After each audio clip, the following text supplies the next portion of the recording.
Halo teman-teman, selamat datang kembali di update Timnas Indonesia yang berlaga di Piala Asia 2023 di Qatar. Dan masih dengan judul yang sama. Ibaratkan ini judul jilid 2, Stop Euphoria. Kenapa saya bilang stop euforia buat Timnas Indonesia? Karena saya punya alasan tersendiri, teman-teman. Begini, berkaca dari pertandingan kemarin ketika kita melawan Vietnam, kita itu bermain tidak begitu bagus. Memang ada kemajuan dari pertandingan sebelumnya ketika kita melawan Irak, tapi tidak begitu bagus ketika melawan Vietnam. Karena apa? Secara data kita bisa lihat secara permainan, sepanjang jalannya pertandingan, Vietnam menguasai jalannya pertandingan. Begitu teman-teman. Oke, di sisi lain kita memiliki banyak peluang. Ada 16 shoot dan ada 6 shoot on target. Tapi kita tidak mampu memanfaatkan itu. Namun secara ball position, akurasi passing, kita kalah dari timnas Vietnam. Ya, walaupun banyak pengamat lain yang berkata timnas Indonesia bermain sangat bagus kemarin. Oke, saya sepakat timnas Indonesia bermain cukup bagus. Tapi menurut saya peningkatannya itu cuma sedikit sekali dari ketika kita melawan Irak. Ketika kita melawan Irak, permainannya buruk. Namun ada peningkatan ketika kita melawan Vietnam. Tapi cuma dari segi pertahanan. Pertahanan kita sudah cukup bagus, teman-teman. Ada peningkatan yang bagus di sisi pertahanan kita. Namun di sisi lini depan timnas Indonesia tentunya masih banyak PR. Di sisi pertahanan pun masih ada Asnawi dan Arhan Pratama yang bermainnya kemajuannya masih sangat sedikit. Sehingga saya bilang bahwa timnas Indonesia kemarin belum cukup bagus. Ada peningkatan, ada, tapi belum signifikan terasa. Masih ada individual error yang dilakukan oleh pemain-pemain timnas. Begitu teman-teman. Dan dari formasi 4-4-2 kemarin, apakah ketika melawan Jepang nantinya cocok dipakai 4-4-2? Ya, saya kurang tahu. Karena saya tidak mau nantinya timnas Indonesia bermain hanya bertahan ketika melawan Jepang. Begitu teman-teman. Karena ketika kita bertahan melawan Jepang, sudah pasti kita bakalan diobok-obok oleh timnas Jepang. Begitu. Menurut saya, kita akan diobok-obok jika kita bermain hanya bertahan. Harusnya kita sesekali melakukan counter attack, bukan full bertahan. Begitu. Ketika melawan Jepang nanti. Jadi, ketika melawan Vietnam, saya sangat appreciate buat Asnawi Mangku Alam, teman-teman. Kenapa? Karena teman-teman bisa lihat sendiri kedewasaannya ketika mencetak gol. Dia tidak terlalu selebrasi yang berlebihan. Dia merasa dia biasa saja dalam hal selebrasi. Karena apa? Karena dia tahu timnas Indonesia bermainnya belum cukup bagus. Dia sadar hal itu. Dia sadar bahwa kita ini bukan siapa-siapa. Kita baru menang melawan Vietnam. Begitu, baru 1 gol.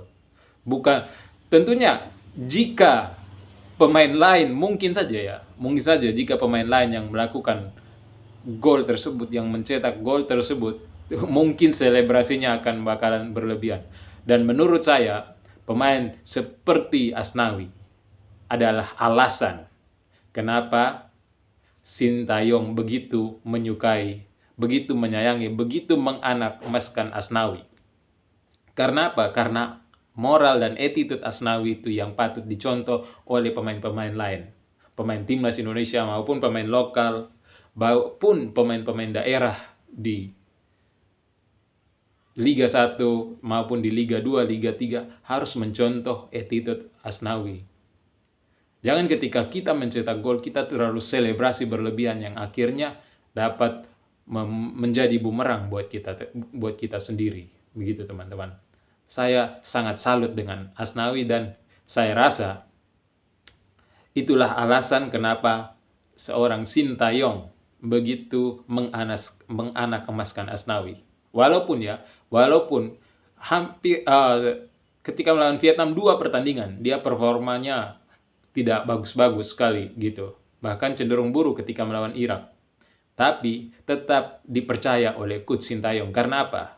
Karena yang terpenting itu adalah attitude, moral di lapangan. Moral seorang pemain itu sangat penting. Itulah yang patut dicontoh dari Asnawi. Dan saya rasa pemain-pemain lain harus mencontoh sikap Asnawi tersebut. Yang ketika mencetak gol tidak berlebihan. Karena kita harus sadar bahwa kita ini masih belum siapa-siapa. Begitu teman-teman. Sehingga kita harus lebih meningkatkan kualitas kita di lapangan dan membuktikan bahwa kita itu bisa sebagai satu tim, bermain sebagai satu tim, begitu teman-teman ya. Jadi itu saja kenapa saya mengatakan bahwa judulnya Stop Euphoria. Stop Euphoria. Karena apa? Belajar dari pengalaman sebelumnya. Ketika tim kita terlalu melakukan euforia yang berlebihan, hasilnya akan buruk, teman-teman.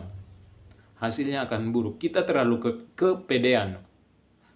Tapi ketika kita sendiri bahwa kita ini bukan siapa-siapa, timnas kita ini bukan siapa-siapa, jadi kita tidak usah euforia yang berlebihan.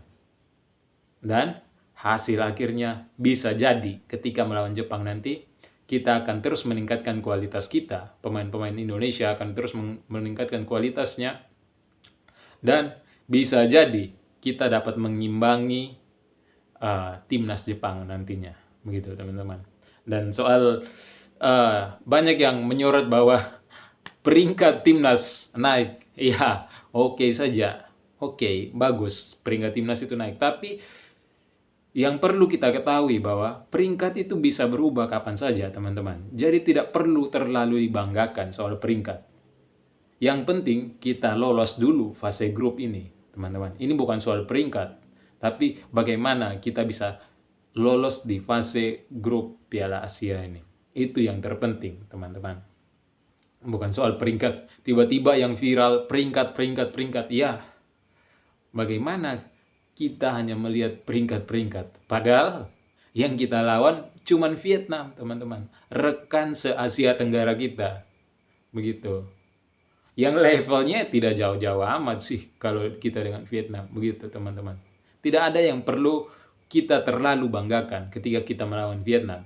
Yang perlu menjadi perhatian adalah kita harus mengoreksi. Kenapa permainan kita kemarin lebih dikuasai, jalannya pertandingan itu lebih dikuasai oleh timnas Vietnam.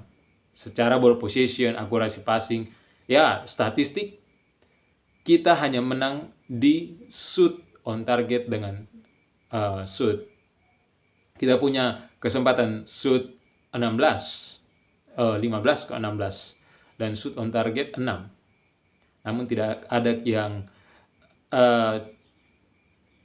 dapat dikonversi menjadi gol. Begitu teman-teman. Dan kita justru cenderung bertahan di babak kedua. Itu yang menjadi PR buat kita. Tapi yang menarik adalah keputusan Sintayong untuk tidak memainkan Elkan Bagot, saya rasa harus dilakukan juga ketika melawan timnas Jepang. Karena Elkan Bagot adalah PR tersendiri di lini belakang timnas Indonesia. Yang menjadi perhatian buat Elkan Bagot adalah dia susah untuk sprint, kecepatannya kurang untuk di lini belakang, sehingga ketika diajak sprint oleh pemain-pemain depan lawan, dia seringkali kalah dalam sprint. Nah, itu yang menjadi PR buat Sintayong. Harusnya ketika melawan Jepang nanti dia tidak memainkan dulu Elkan Bagot. Gitu teman-teman. Karena akan cukup berbahaya ketika kita kita bermain dengan gaya bertahan yang agak sedang, Sementara kita kalah sprint dengan lini depannya pemain-pemain Jepang nanti. Itu yang berbahaya karena Elkan Bagot kurang dalam hal speed, begitu teman-teman.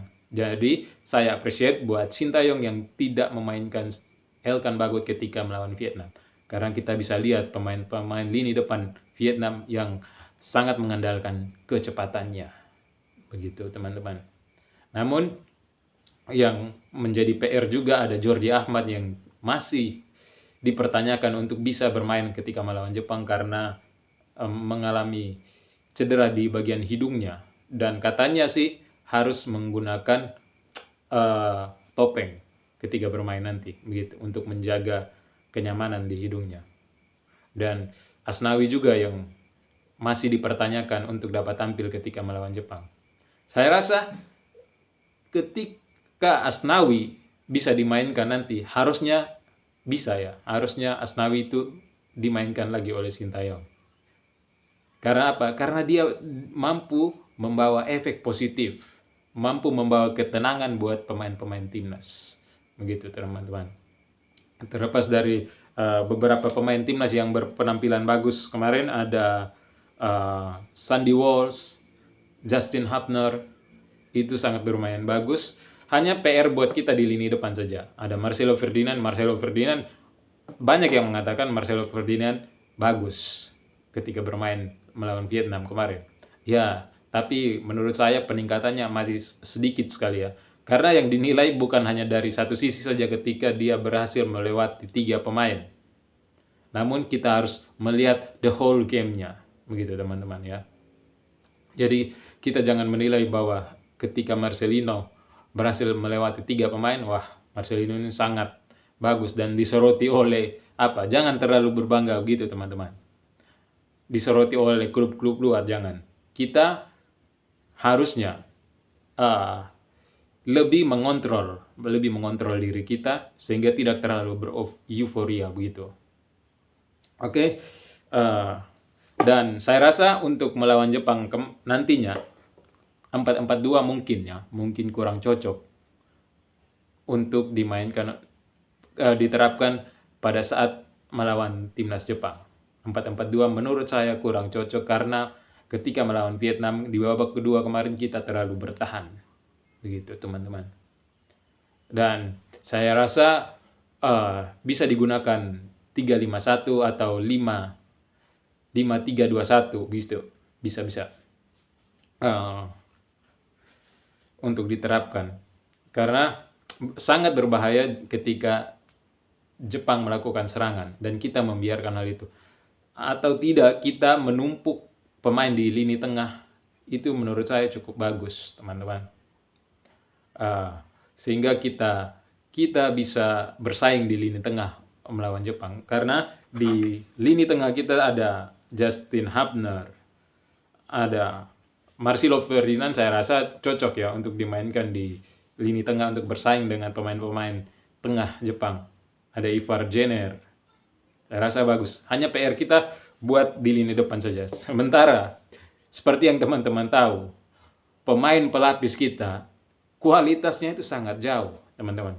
Teman-teman bisa lihat ada Hoki Caraka, ada Andi Alis.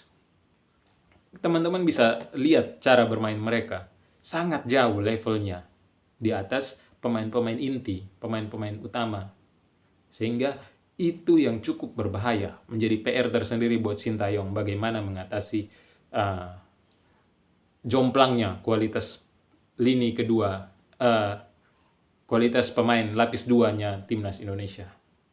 Oke, itu saja saya rasa video kali ini. Terima kasih telah menonton dan terus mengikuti update timnas bersama saya, Anton R. See you on the next video.